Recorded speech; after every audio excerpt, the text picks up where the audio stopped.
kesempatan dan waktu yang diberikan kepada saya pada malam hari ini untuk memandu ngobrol santai. Kalau secara sehat kelihatannya ngeri banget, ngeri. Koyo kantornya warna merah gitu ya. Ini kita ngobrol santai. Sebelumnya saya perkenalkan dulu, ada yang mengenal saya. Christian Jaya Saputro. Kerjaan sehari-hari tukang tulis, tukang potret, pokoknya sembarang yang ada seni-seninya lah. Kemudian pada malam hari ini dipercaya oleh Mas Yoyo untuk memandu acara ngobrol santai bareng Mas Dibyo. Pada malam hari ini kegiatan ngobrol santai ini dalam rangkaian pameran tunggal moving karya Yoyo Barokallah. Jadi kegiatan ini juga didukung oleh kelompok 5 Rupa sehingga sementara kegiatan ini. Mungkin tidak panjang kata, saya memperkenalkan sedikit siapa yang tidak kenal Mas Dibyo yang sudah ngetop di mana-mana ya. Dan itu saya cuma hanya ingin mengingatkan bahwa rupanya pada malam hari ini Mas Dibyo bisa mencecak kembali hawa Semarang, karena masa kecilnya ketika TK sampai dengan SD Mas Dibyo ini pernah tinggal di Semarang. Artinya pada malam hari ini Mas Dibyo kembali nostalgia dan utang emosional dengan masyarakat Semarang ternyata dibayar pada malam hari ini. Itu Mas Dibyo. Jadi Mas Dibyo ini punya perhatian khusus pada kawan-kawan perubahan di daerah-daerah.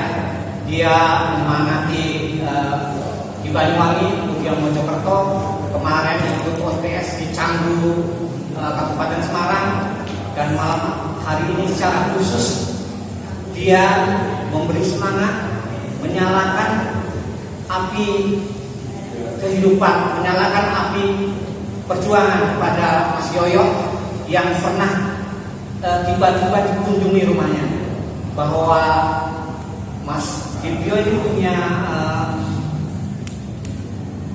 penangkap khusus atau ibarat khusus bahwa Mas Yoyo ini adalah kendil simak.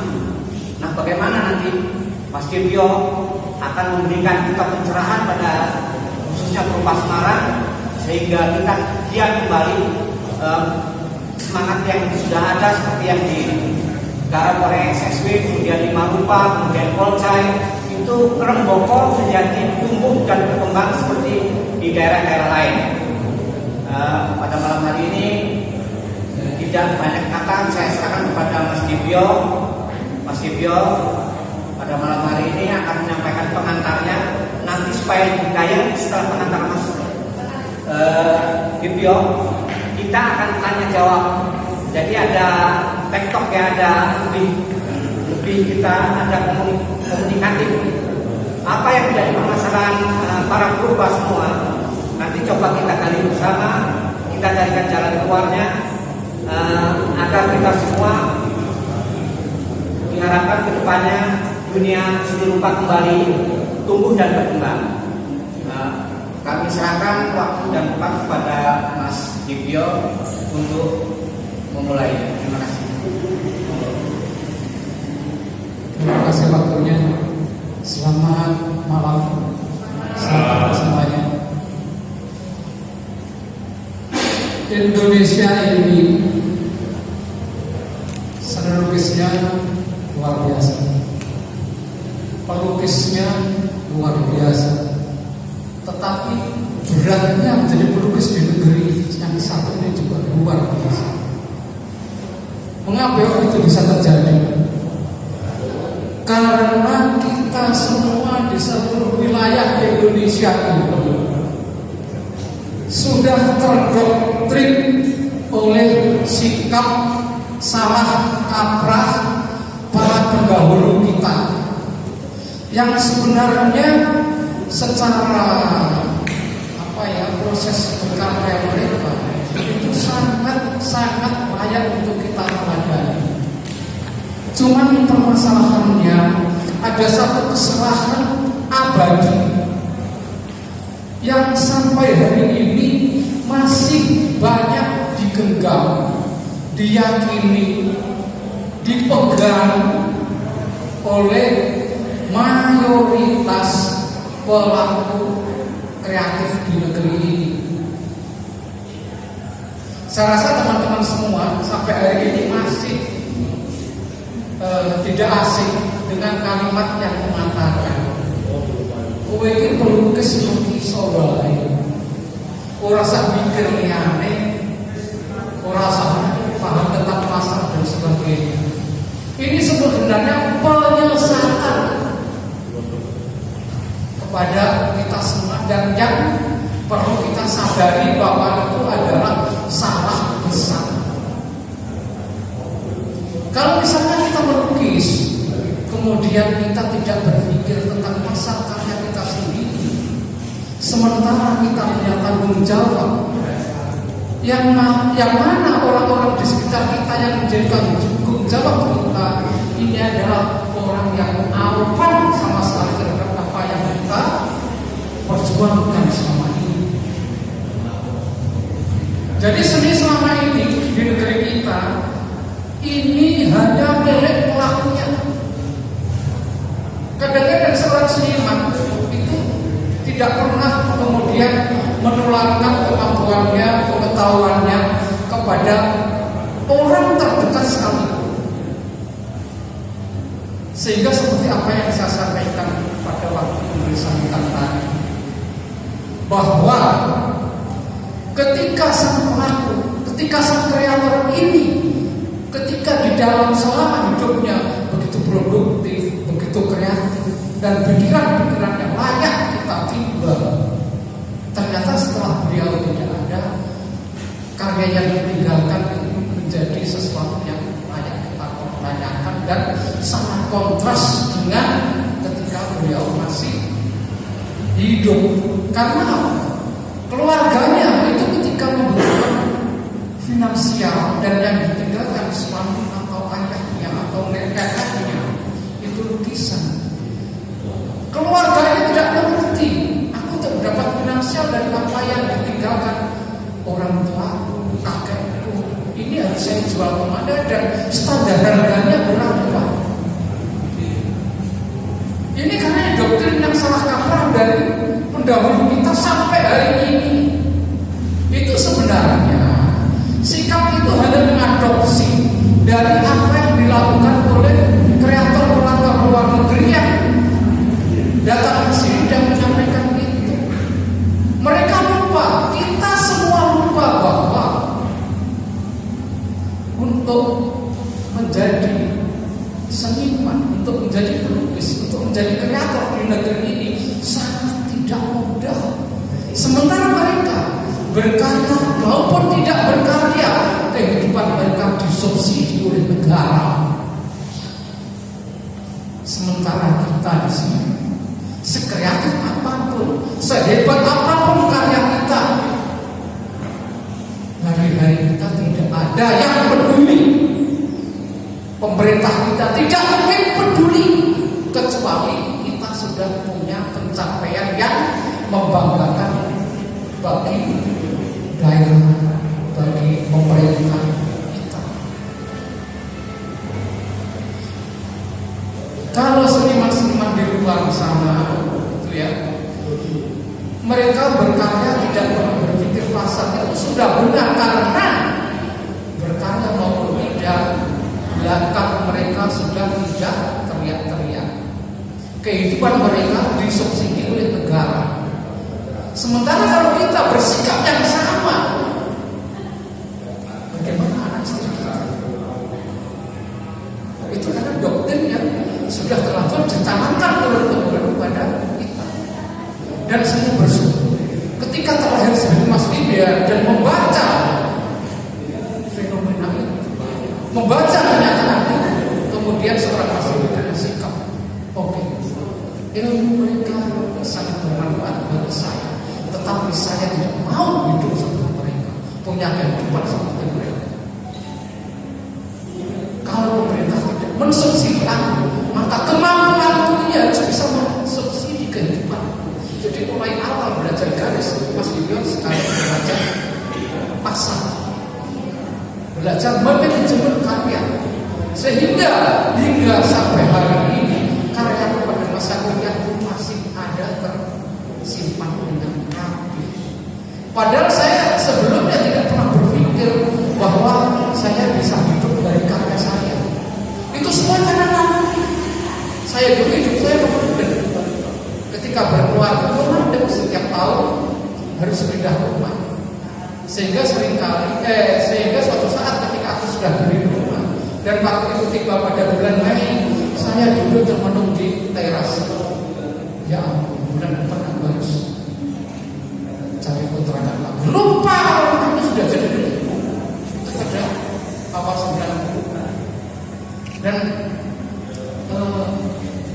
karena sikap saya bahwa Mas Gibran tidak boleh hidup seperti senior-senior saya yang ilmunya saya pegang dan saya terapkan hingga hari ini waktu itu.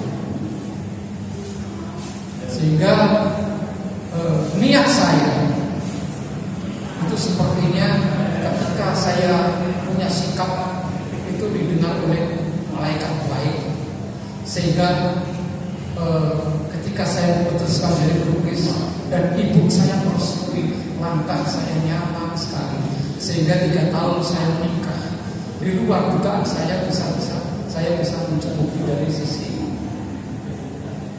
finansial, rumah sudah memiliki dan sebagainya, karena sikap saya yang berani berbeda. Maka saya seringkali terheran-heran juga ketika masih banyak yang sinis terhadap pelukis yang karyanya diterima massa. Jadi seorang Mas Gibran itu dulu bisa seringkali mendapat makian sebagai pelacur karena aku memasarkan karya saya, dan saya tidak pernah menyampaikan pembelaan terhadap apa yang saya dengar. Ini adalah konsekuensi dari sikap saya yang berbeda dari kebanyakan. Mereka tidak sadar bahwa untuk meningkatkan kualitas karya dalam arti minimal ya media, ini butuh dana sangat besar. Maka dari itu saya berpesan kepada beliau ini yang pameran ini, jangan tergesa-gesa tentang angka-angka. Kalau misalnya ada pengunjung yang tertarik dengan mengoleksi, selama penjenengan merasa tidak terlalu dilepaskan saja. Dan ketika mendapat dana itu jangan terbesar untuk keperluan yang lain, tapi untuk meningkatkan kualitas media karya penjenengan. Karya penjenengan bagus, tapi ketika aku melihat belakangnya, aku sedih hati ingat ketika awal-awal berkarya itu. Ini yang menjadi kendala juga bagi teman-teman kreator kita, kurang peduli terhadap media. Ini kalau di luar negeri nggak usah jauh-jauh, di mana negeri ini sekarang sedang kontrak saya di Korea Selatan. Itu kalau melihat karya tidak hanya di depan, tapi dibalikan pasnya yang bagaimana, medianya yang bagaimana. Ini menjadi pertimbangan mereka untuk mengoleksi, karena bagi mereka ini adalah karya, ini adalah peradaban. Sehingga tidak hanya untuk 1-2 tahun, 10-20 tahun, tapi mereka pertimbangan mereka sudah jauh ke depan. Seperti itu. Dan kolektor di sini, baik jangan disamakan dengan sama. Seringkali kolektor itu hanya melihat sisi api berapa, tidak, jarang sekali, bahkan katakan tidak pernah ada. Kemudian sampai mengoreksi kanvasnya apa. Seperti itu. Nah, kita sebagai kreator, ketika langkah yang awal ini tadi sudah terlampaui, kemudian sudah banyak karya-karya kita yang sudah terkoleksi, maka lambat laun kita harus meningkatkan minimal kualitas dari media karya kita, sehingga media yang apa adanya saat ini suatu saat nanti menjadi barang yang sangat berharga dan punya nilai lebih ketika kita nanti sudah diakui bahwa karya kita secara kualitas maupun medianya pantas untuk disimpan, pantas untuk dikoleksi. Demikian pesan saya. saya pada panjenengan Mas Yoyo dan pada rekan-rekan yang lainnya. Jadi perhatikan media, karena sebagus apapun ide kita, kalau kita tidak manajemen itu ada hal yang sia-sia. Jadi kita sudahilah senior-senior kita yang sudah tidak ada, kemudian sekarang ini keluarganya susah untuk menjual karya. Sungguh pun di museum negara karya mereka banyak terpajang. Jadi marilah kita belajar dari diri kita sendiri, kita manajemen karya kita sendiri, kita marketing karya kita sendiri, dan yang tidak lupa dan ini sangat penting adalah personality kita. Jadi jangan sampai ketika ini negara kita kebetulan banyak makmur ya, banyak pemakmuran.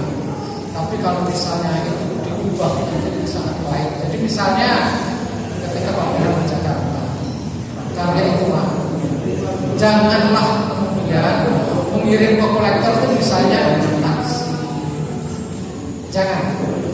Jadi sedapat mungkin bagaimanalah kita menghargai karya ini, ya kita upayakan untuk mengirim ke kolektor tersebut.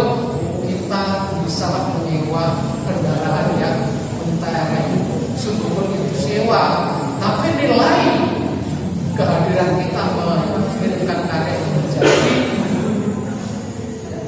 penilaian tersendiri bagi kolektor yang kolektor. Jadi bukan sekedar kolektor yang kolektor. Jadi kita bersikap bagaimana kita berkarya, bagaimana kita mengemas, bagaimana kita memperlakukan karya ini, dan kepada siapa yang akan kita tunjuk untuk karya kita. Nanti Mas Yoyo, kalau panjenengan sudah mulai dipercaya karyanya oleh kolektor, maka panjenengan juga harus punya sikap dalam arti yang bersampaikan. Jadi ini harus bisa benar-benar dipraktekkan, karena ketika satu kolektor kecewa dengan karya kita, tidak bisa membeli karya kita karena harga kita yang tidak bisa ditukar, sebenarnya ini adalah satu promosi yang luar biasa, karena kolektor satu sama lain ini sebenarnya di sini ini adalah dipandang gengsinya. Jadi kalau misalnya ada kolektor ke rumah kita, kemudian balik yang bersangkutan mengeluh, jangan ada keraiso, udah misalnya yang sombong saya ya, saya tidak bisa ditawar. Kolektor yang lain mendengar, makanya kan, oh satu saat atau sebagainya bisa dapat tulisannya. Jadi sebenarnya kolektor satu sama lain itu adalah gengsi. Di sini itu masih dalam tahap ini. Belum sampai pada mencintai karya yang sudah. Belum di sini. Jadi mayoritas kolektor ini, karena saya itu sampai hari ini kan udah punya 200 buah kolektor untuk tulisan saya. Aku paham sekali. Jadi mayoritas mereka itu membeli, mengoleksi itu karena apa yang mereka dengar. Jadi lebih banyak beli karena telinganya, bukan beli karena hatinya, bukan beli karena dari pemahamannya.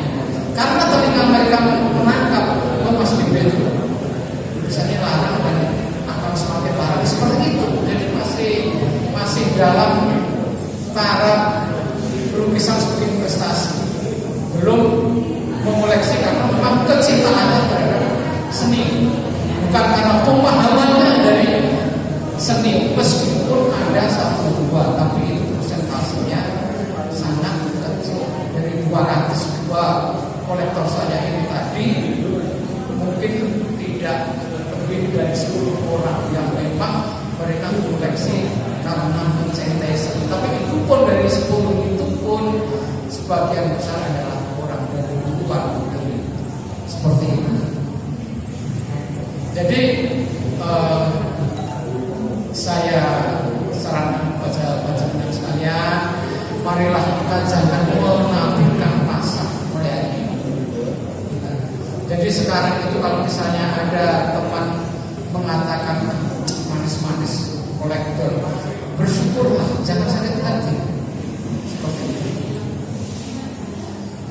seperti apa yang saya tampilkan baru kemarin, gambar umpang.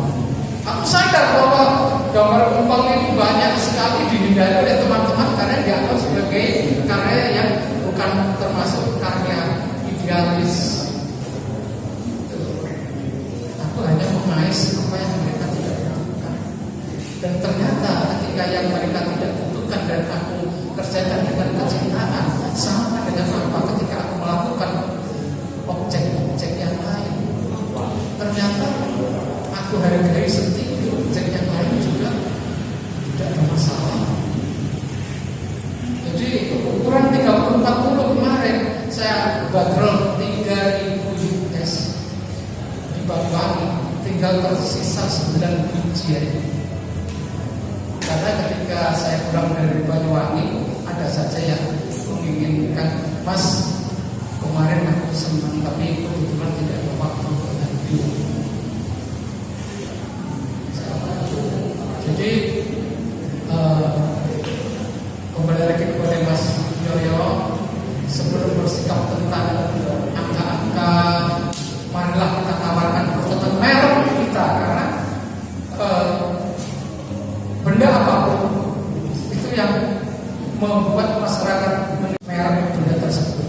Merek kita ada tandanya kita bukan Indonesia.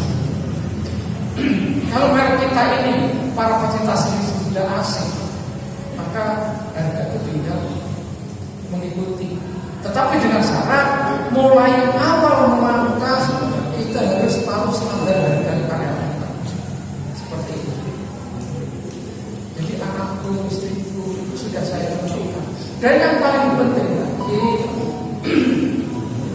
karena sering banyaknya terjadi pemalsuan karya maestro-maestro kita, sehingga setelah karya mereka harganya melangit, banyak sekali memalsukan. Yang palsu dibilang asli, yang asli dibilang palsu. Karena apa itu bisa terjadi? Pelukisnya sendiri tidak pernah berpikir tentang protek terhadap karyanya. Belajar dari itulah kemudian Mas Tibio memperlakukan karyanya tidak seperti kebanyakan pelukis lain. Jadi seandainya aku nanti sudah tidak ada, istriku tidak ada, maka anakku ngerti. Sebelum melihat tentang karyanya, maka ada protek ini enggak? Kalau tidak berarti bukan bapak, bukan karya bapak saya. Jadi mulai hari ini mana kita tanamkan protek terhadap karya kita. Karena karya ini kalau nanti sudah melangit harganya dan karya kita menjadi hal yang sangat penting bagi negara untuk dikoleksi, itu kalau misalnya kita tidak memprotek banyak dan kemungkinan kemudian malam akan tetap abadi. Ayolah kita tanamkan protek. Makanya kenapa aku belum pernah menyampaikan ke Mas Yoyo. Mas Dibio pantang ya menaruh foto lukisan di katalog lengkap dengan ukurannya. Karena ukuran ini rahasia aku pribadi yang hanya dimengerti oleh keluarga. Kalau tahun ini ukurannya sekian, jumlahnya sekian. Kalau tahun ini ukurannya sekian kali sekian, jumlahnya hanya sekian. Sehingga ketika ada orang yang mengatakan, mengklaim memiliki lukisan Mas Dibio hanya dari sisi ukuran itu saja, keliru, berarti bukan. Mengapa aku tidak pernah mencantumkan ukuran di sini? Ini untuk apa namanya?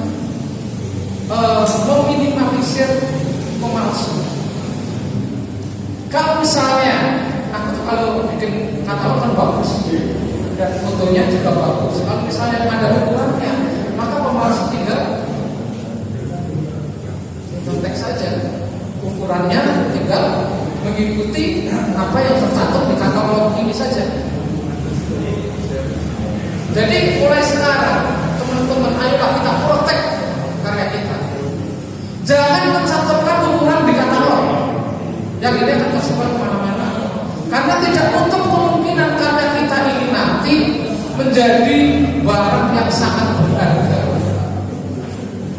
Kalau karya kita sudah menjadi barang yang sangat berharga, maka tidak menutup kemungkinan sana ingin masuk, sana ingin masuk. Dan kebetulan pemalsu ini juga ada bosnya, seperti itu. Jadi kalau misalnya lukisan saya itu sangat sederhana, untuk dipalsukan sangat gampang. Tapi pemalsu dan yang mengepul karya palsu Mas Bibio tidak tahu ada rahasia apa di balik lukisan itu selain lukisan Mas Bibio ini kalau keluar negeri masuk metal detektor, mungkin kalau di Jakarta ke Singapura masih aman. Tapi kalau Singapura ke negara yang lain, saya jamin tidak bisa lolos. Karena lukisan Mas Bibio itu masuk metal detektor bandara, pasti bunyi dan itu akan ditahan. Maka kolektor luar negeri Mas Bibio ini kalau akan membawa lukisan Mas Bibio keluar, yang beliau butuhkan adalah surat dari Dirjen Kebudayaan yang menyatakan bahwa ini lukisan Mas Bibio benar-benar dikoleksi oleh yang bersangkutan untuk dibawa ke negaranya. Saya pernah punya kolektor namanya Us Breeder yang sejak 95 koleksi lukisan itu sampai sekarang. Setiap saya pameran dia pasti datang dan membeli. Itu pernah ketika beliau kan membuat istana di Jepang, di Osaka, mau membawa lukisan saya ke Jepang sampai Singapura ditolak karena tidak ada surat dari negara. Karena apa? Ada sesuatu di dalam lukisan saya yang tidak masuk di metal detektor bandara di luar negeri sana. Kalau di bandara kita masih bisa diamplop lolos, tapi kalau udah Singapura ke sana jangan harap. Maka kemudian beliau menghubungi saya, Mas, lukisan Mas Bibio saya dibawa ke negara saya, bagaimana ini? Harus ada surat dari Dirjen Kebudayaan. Kebetulan dirjennya waktu itu Kacung Lamijan, sahabat saya. Mas Kacung saya hubungi, Mas, tolong saya keluarkan surat dari panjenengan untuk Mr. Kurs bahwa lukisan saya fotonya ini terkoleksi beliau dan benar-benar akan dibawa ke negaranya atas sepengetahuan saya sebagai penulis. Baru kemudian lukisan itu lolos dan sekarang terpajang di Jepang. Mr. Kusrider itu karena sikap saya terhadap karya-karya saya ini, kemudian beliau tidak mau berpaling dari lukisan saya. Lebih dari 50 lukisan terpasang di Osaka sana, dan yang membuat saya bangga ternyata yang dikoleksi beliau banyak lukisan Mas Bibio dari Indonesia dan terpasang di ruang bersama karya Alexander Calder. Siapa tidak kenal Alexander Calder? Itu termasuk juga kolektor saya ada di Mandiri, ada Rudi dan Yanti. Ini tidak mau sampai hari ini mengoleksi lukisan yang lain setelah beliau ketemu lukisan Mas Bibio dan saya jelaskan bagaimana lukisan Mas Bibio. Makanya mulai sekarang marilah kita berkarya tapi juga memprotek karya kita sehingga kita nyaman, pembeli kita nyaman dan aman seperti itu. Dan yang perlu kita diketahui lagi bahwa kalau seorang Mas Yoyo kali ini pameran dengan style, dengan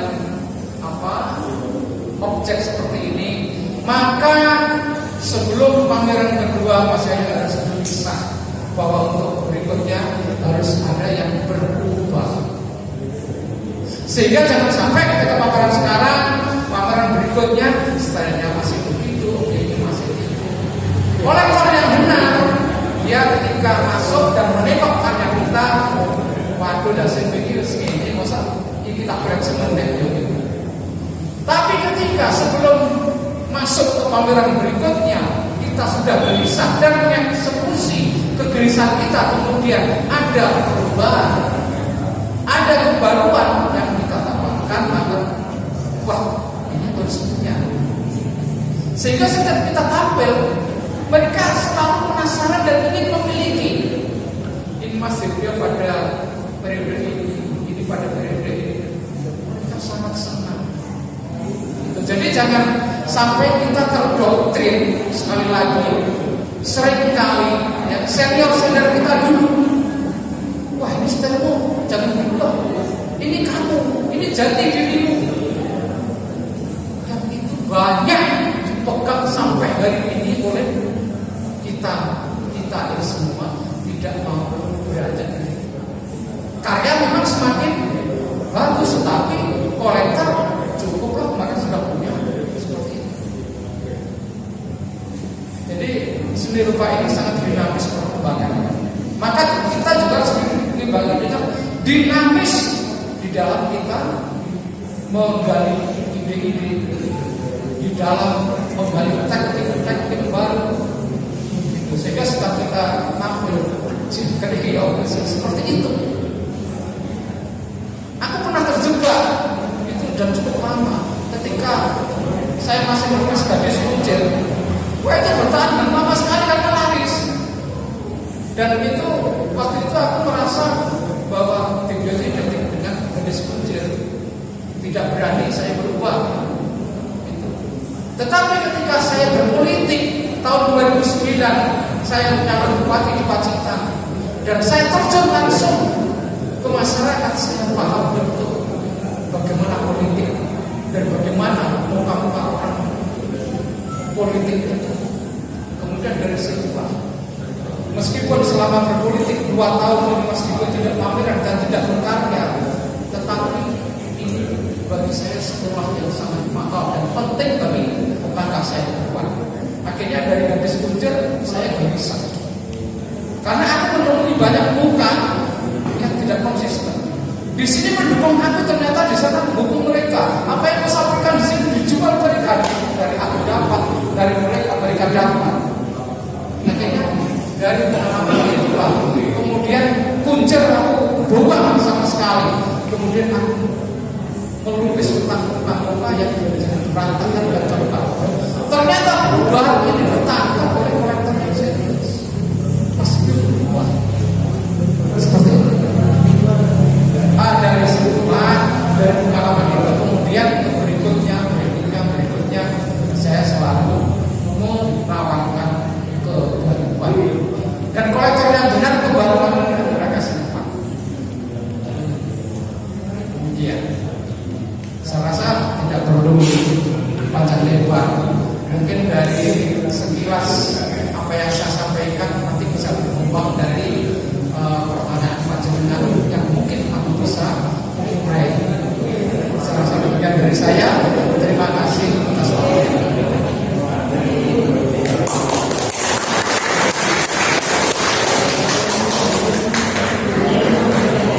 Terima kasih Mas Video. Demikianlah tadi pengantar dari Mas Video. Mas Video ini sedang mempersiapkan pameran tunggal ke-66. Pameran tunggal ke-46 yang rencananya bakal digelar di Pabrik Tower bulan Juni, tetapi karena ada proses yang tidak terduga pandemi, maka sampai detik ini tidak ada konfirmasi kembali. Mas Video ini selain berkarya atau menggelar pameran juga punya kontrak dengan galeri di Pulau Jeju, Korea Selatan. Jadi masukan dari Mas Dibyo pada malam hari ini sangat penting bagi kita semua. Dan Mas Dibyo ini pernah mendaku bahwa Mas Dibyo adalah bersama Mas Prowo Maldiono petani rupa. Bayangkan, mereka sudah mentok dua-duanya ini masih mengaku petani rupa. Artinya itu punya konsekuensi bahwa petani rupa itu harus tahu tadi mensiasati cuaca, mensiasati musim, kemudian apa yang mesti ditanam, kemudian apa yang mesti dijual, kemana pemasarannya, seperti apa yang dikatakan Mas Dibyo tadi, yang dikatakan Mas Dibyo. bahwa ke depan mungkin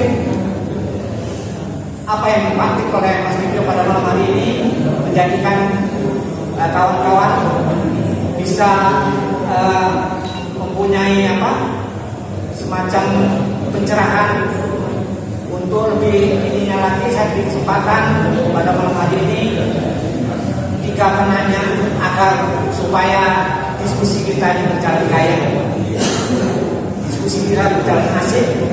Tiga penanya yang mungkin tadi apa yang disampaikan Mas Dibyo masih menarik dan dalam tanda kutip masih penasaran. Kemudian juga ada pertanyaan-pertanyaan lain seputaran dunia seni rupa. Karena setelah saya konfirmasi bersama Mas Yoyo, Mas Dibyo tidak mau dibatasi tema.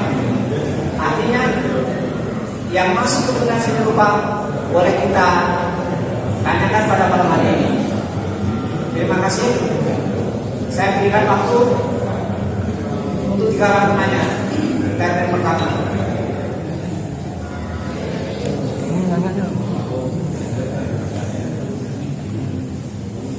Ada?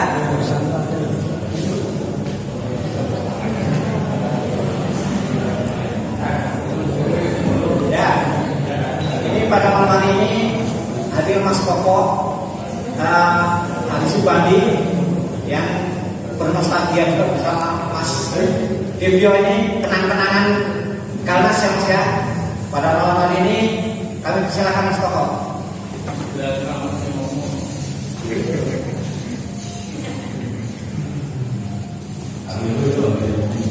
Assalamualaikum. Semoga tidak lupa dengan saya. Gini, karena nggak ada yang ngomong ya saya disuruh melihat Mas Dibyo sekarang dan Cina. Ya, saya ingat Mataram Nusantara yang beliau sudah sekamar dengan saya. Tapi saya dengan istri, jadi saya yang anak aja. Beliau mungkin macam babang yang punya. Waktu itu, ini memang kalau dia ini waktu itu sempat marah-marah, nggak tahu ada seperti apa. Di Hari Nasional pada itu isinya berapa? Dan saya hanya sebagai peserta saja, peserta pameran yang kebetulan di Hari Nasional dibayar udang itu. Mungkin beliau juga sama ya, disanggupi mas. Betul sekali. Iya, sampai udang kan dibayar.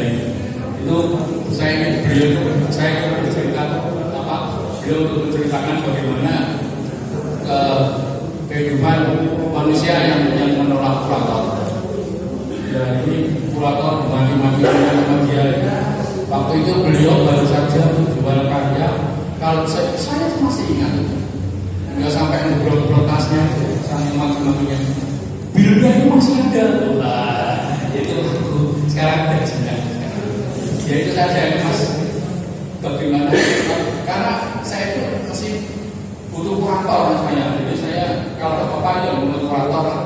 Karena itu ya cuma kurator dan kurasi mereka apa saya harus ikut. Masa ngapur kan nggak begitu. Kalau undangan tapi kalau BB ya kurang ngapain. Itu aja masih bagaimana beliau ini memati kurator. Sampai Mas Budi itu ngomong saya itu nih. Pak Lewat yang suruh buat perang tak pelok kira begitu kali begini ya.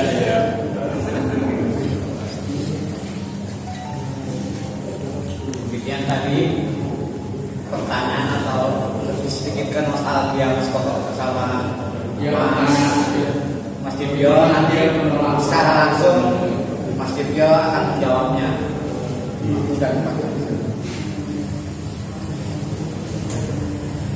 Begini, sebenarnya saya itu hanya mengimbangi sikap mereka terhadap saya. Saya itu hanya mengimbangi sikap mereka terhadap saya, karena selama ini mereka juga tidak pernah menghargai karya saya.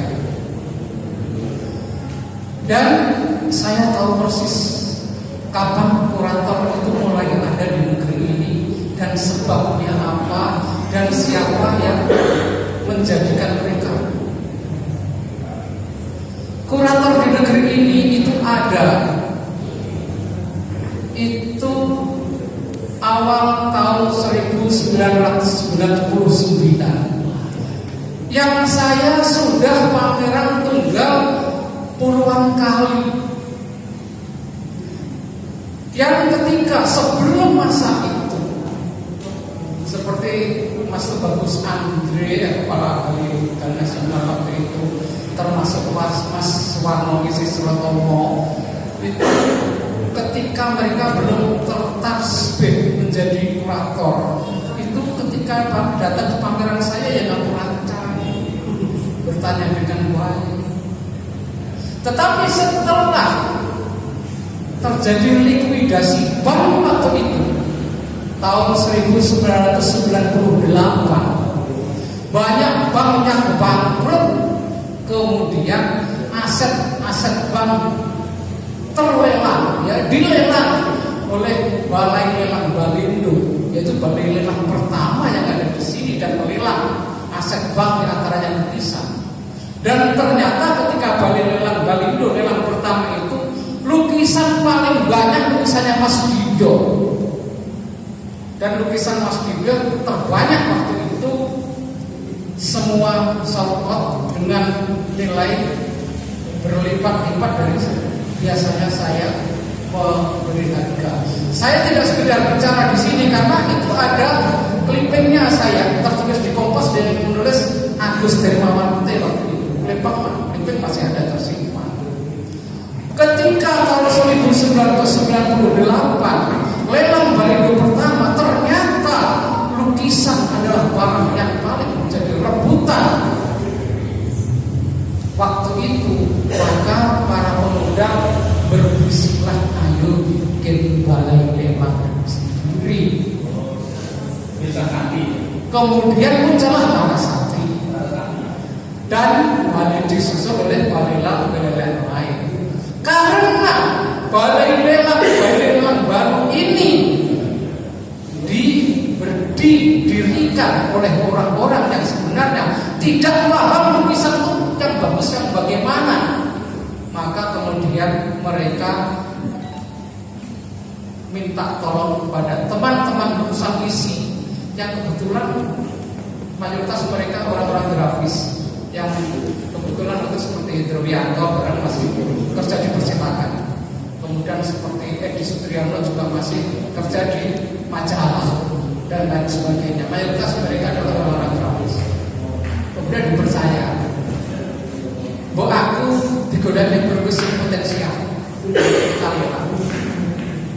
Dan ternyata kesepakatan ini dan diiyakan oleh teman-teman yang dipercaya itu tadi, karena orang seperti Mas Warno dan yang sebagainya mayoritas kurator itu dosen, dan mereka punya mahasiswa yang punya potensi yang sangat baik, maka dirangkul mereka. Itu ceritanya. Jadi awal munculnya kurator di negeri ini yaitu pada tahun 1998 ketika terjadi awalnya diawali oleh Balai Lelang Balindo yang sangat sukses melelang lukisan. Dari situ karena para pemodal ini ketika melakukan lelang pertama kedua mendapat keuntungan luar biasa sukses waktu itu, maka kemudian bermunculan balai lelang baru. Maka kemudian ya karena biasa tidak pegang uang dan digelontor uang banyak, ini teman-teman yang dipercaya menjadi kurator ini tadi merasa menjadi dewanya, merasa menjadi penentu langkah teman-teman pelukis di negeri ini, sehingga yang terucap dari seorang kurator yang sampai hari ini membuat aku benar-benar tidak bisa memaafkan karena beliau sampai bilang begini, pelukis negeri ini yang paling ditakuti tidak hanya Tuhan dan kurator, kurang ajar. Ini sangat kurang ajar. Karena mereka berani bersikap demikian karena apa? Teman-teman perlukis yang selama ini tidak tahu bagaimana memarketing karyanya, dan beliau-beliau yang ditasbihkan menjadi kurator oleh para spekulan ini bisa menjadi penolong bagi teman-teman agar karyanya bisa pamerkan di dalam link mereka, di dalam galeri dan lelang mereka. Akhirnya kurator-kurator ini di atas angin, merasa di atas angin. Dan seorang Mas Biko tidak bisa diarahkan, tidak bisa dikuasai. Karena apa Mas Biko berani sikap demikian? Mas Biko sudah punya pasarnya sendiri. Karena sejak awal Mas Biko sudah menciptakan arusnya sendiri. Karena posisi Mas Biko tidak bisa memberi keuntungan kepada mereka. Jadi masih ada penting. Sehingga pada awal 2000-an waktu itu, ketika seorang pelukis menawarkan karya ke kolektor, apa yang menjadi pertanyaan kolektor? Lukisanmu masuk ke katalog Lendong apa enggak? Ini fakta, dan itu sangat menyakitkan. Seperti ini. Dan hanya pelukis-pelukis yang masuk di dalam link kurator dan kolektor inilah yang kemudian bisa bersaing di dalam masalah itu. Mas Dibio disingkirkan, Mas Dibio itu sampah. Ketika mereka pesta, Mas Dibio terbelirkan. Tetapi apa yang keyakinan? Karena ini pasar buatan, ya pasar rekayasa. Aku yakin ada masanya untuk selesai. Dan ternyata betul. Ketika tahun 2008 itu akhir menjelang akhirnya pasar buatan kita di Hotel Arya Duta Jakarta, dan saya pameran tunggal di Hotel Niko waktu itu. Yang di Arya Duta ini saya tidak perlu menyebut namanya. Karya seorang penulis waktu itu sudah mengharumkan, dikasih estimasi harga 28 juta tidak terbit. Sehingga waktu itu 2008 itu lelang yang terjadi di Arya Duta rugi sangat besar. Dan yang terjadi dengan pameran saya waktu itu, kebetulan waktu itu Madi Wianto, Gus Indarto juga nginep di situ. Kaget mereka. Ternyata dari Freeport, dari Antam dan sebagainya, itu beli lukisan itu dengan harga yang sudah 200 ke atas. Beliau-beliau tidak menyangka pasti harganya segitu. Karena kebanyakan teman-teman yang di hijau ini, meskipun di visual art dibesar-besarkan namanya, karena memang visual art menjadi kepentingan para kolektor ini tadi yang bermain. Kaget dengan harga saya, karena mereka teman-teman di orang dengan harga yang sangat rendah dan ditoleran dengan setinggi-tingginya. Dan teman-teman itu tidak ngerti lukisan itu larinya kemana, tidak ngerti. Sehingga meskipun dihalukan oleh berita, teman-teman tidak ngerti. Sehingga ketika pameran sendiri, tidak mungkin mereka ngerti caranya seperti apa. Karena sudah terbiasa dengan pemanjangan yang tadi. Setiap hari Jumat, Sabtu, itu Jogja itu hotel itu penuh oleh pemburu lukisan. Waktu itu benar. Dan ketika itu terjadi, diri terpikirkan. Cuma mereka tidak sadar bahwa aku yang menutupi ini. Dalam diamku aku bisa menembus terminal mereka. Jadi terminalnya para kolektor ini. Teman pelukis ini di ijon oleh kolektor ini larinya ke sini, dan Mas Dibio bisa langsung ke sini tadi. Ini masalahnya. Sehingga ketika pasar mereka kalau mampu, ya Mas Dibio tetap berdiri tegak dan harganya semakin baik.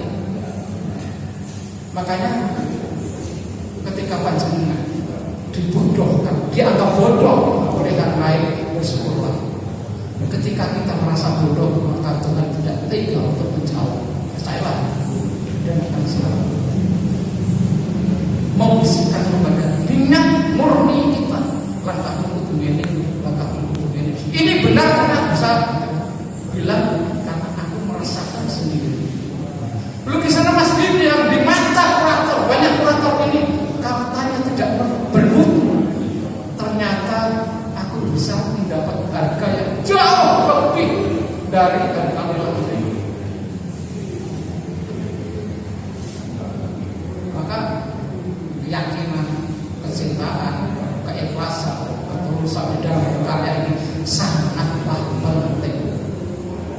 Karena saya yakin bahwa di dalam profesi ini sebenarnya ada gaib yang gaib ini akan berpihak kepada kita yang menutupi dengan ikhlas cinta.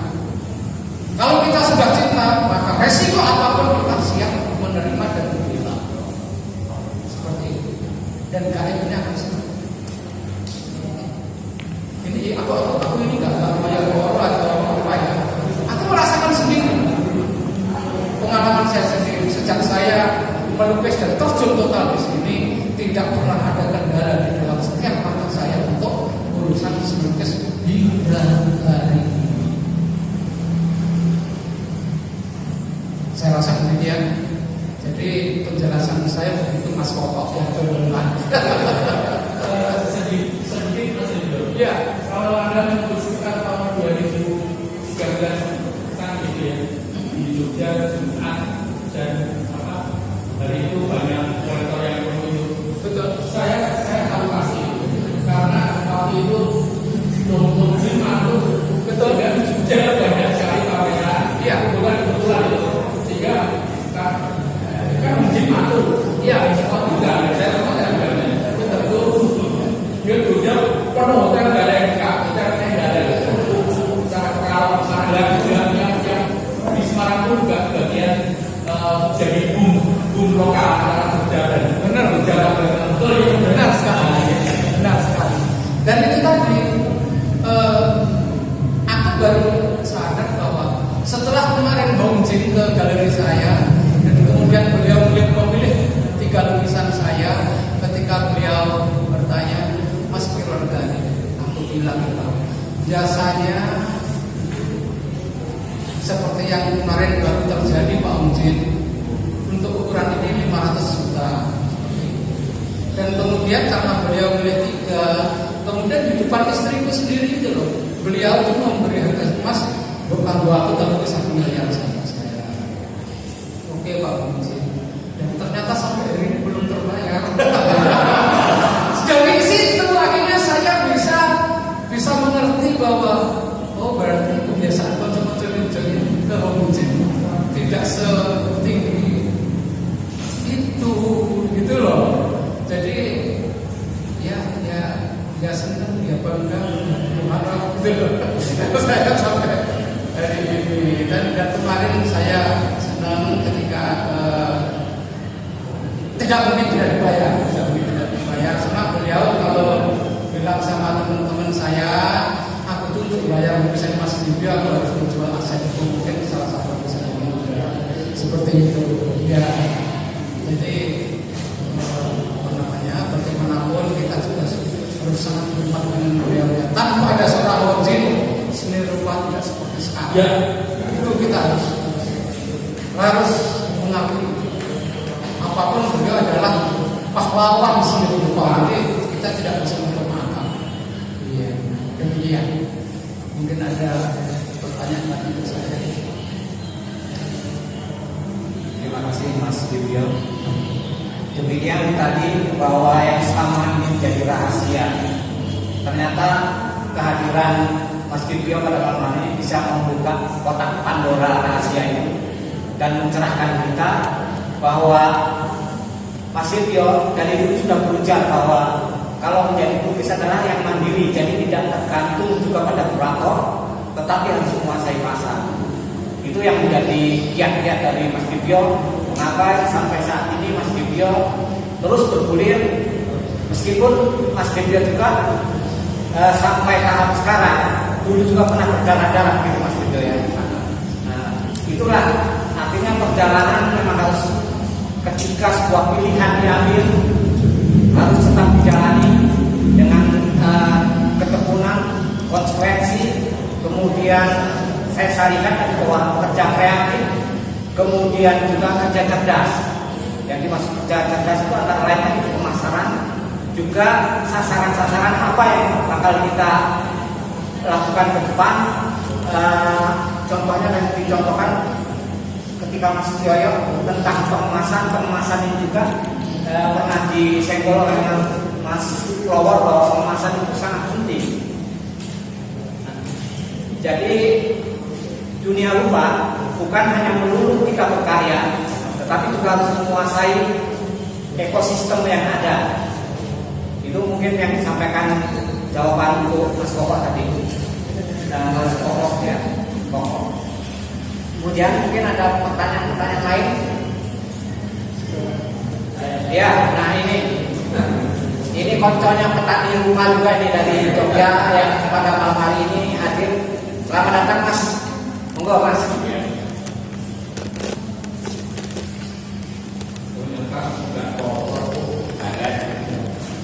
Selamat malam semua hadirin teman-teman berubah. Dan pertama kali mari kita apresiasi Mas Yoyo. Saya diacungi jempol dengan karya sebanyak ini. Yang kedua, selamat malam Mas Bes, Saudara semuanya Mas Yoyo. Saya ingin banyak tanya ke Mas Yoyo, karena dengan karya sebanyak ini saya pikir juga tidak sederhana bahwa kita membutuhkan sebuah komitmen untuk sebuah proses berkarya ini. Dan saya juga lihat tadi bahwa karya-karya yang kita terpasang pun juga jumlahnya hampir sama ya seperti yang kita pasang, kita lihat. Dan karyanya juga banyak yang bagus, berkualitas. Saya hanya ingin bertanya, bagaimana Mas Yoyo menjaga sebuah spirit berkarya, juga spirit berkesenian hingga sampai ke titik pencapaian ini. Saya pikir hanya itu saja. Terus saya juga ingin Mas Yoyo bisa berbagi kepada teman-teman, coba ceritakan untuk sebuah proses berkeseniannya dengan pencapaian karya begini ini. Saya cukup mengagumi dan sukses untuk Mas Yoyo. Saya pikir Mas Yoyo akan bisa menjelaskan.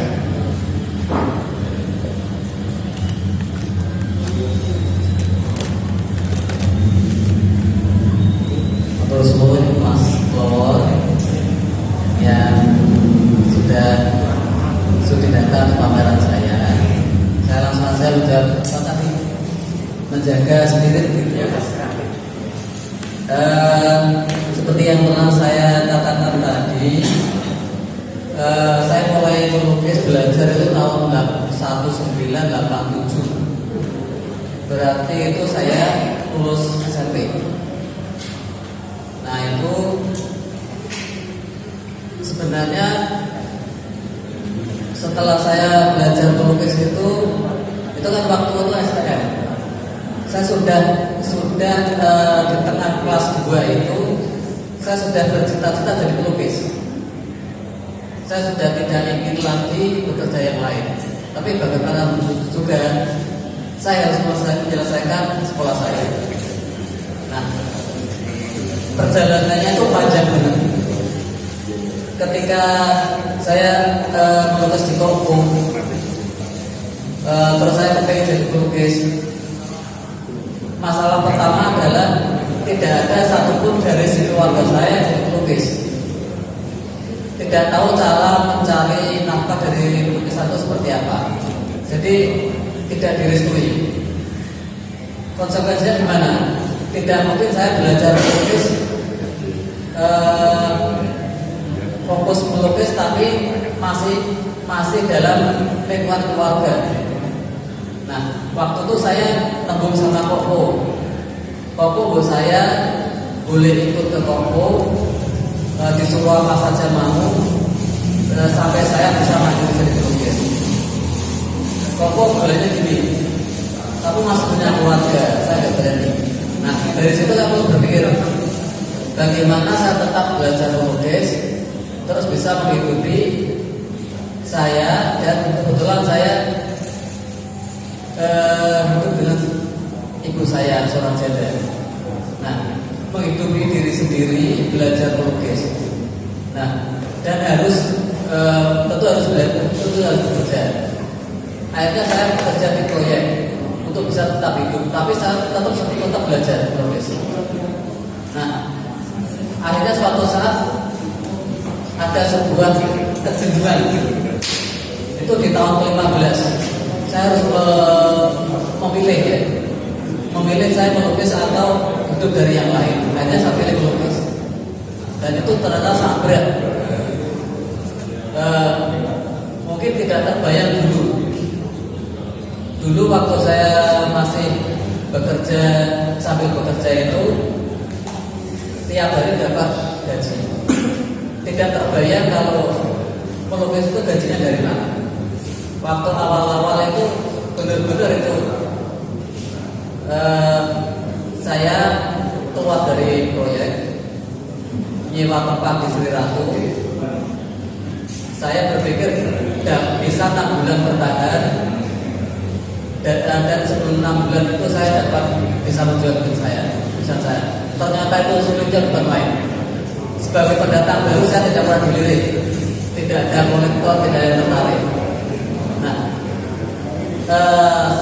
sampai itu untuk tetap bertahan jadi pelukis, saya jualan balon. Sampai jualan balon di depan mall itu saya jualan balon.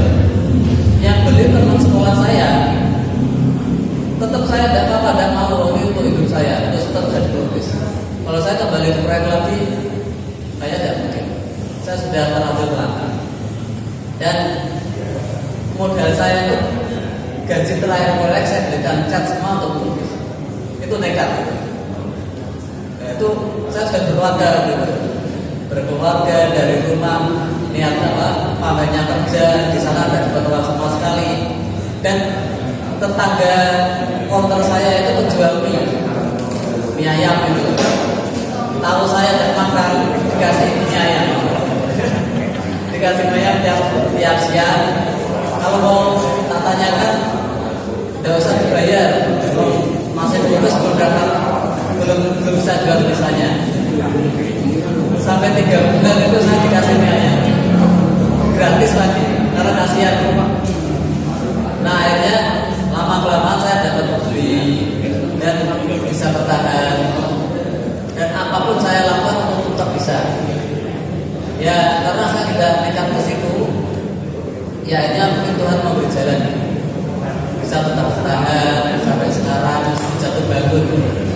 Awalnya juga dulunya pindah-pindah kontrakan seperti apa, keluarga sirkus itu ada di rumah yang kecil. Pernah kontrak itu ukurannya 3 meter kali 12, rumah kecil banget itu, dekat kali juga itu, kalau banjir masuk. Sampai bertahun-tahun, sampai anak saya itu TK baru bisa nyisir rumah. Ya kalau ya seperti itulah. Banyak sekali ya yang pernah saya alami pahit pedihnya itu, dan saya tidak pernah menyesal. Saya pikir itu cuma proses. Kalau saya seperti ini, saya sudah sangat bersyukur. Meskipun kecil, meskipun masih seperti ini, saya masih tetap bertahan. Sebenarnya yang mendasari saya tetap di sini adalah di melukis ini kita bisa mandiri, kita bisa senang tanpa menyakiti orang.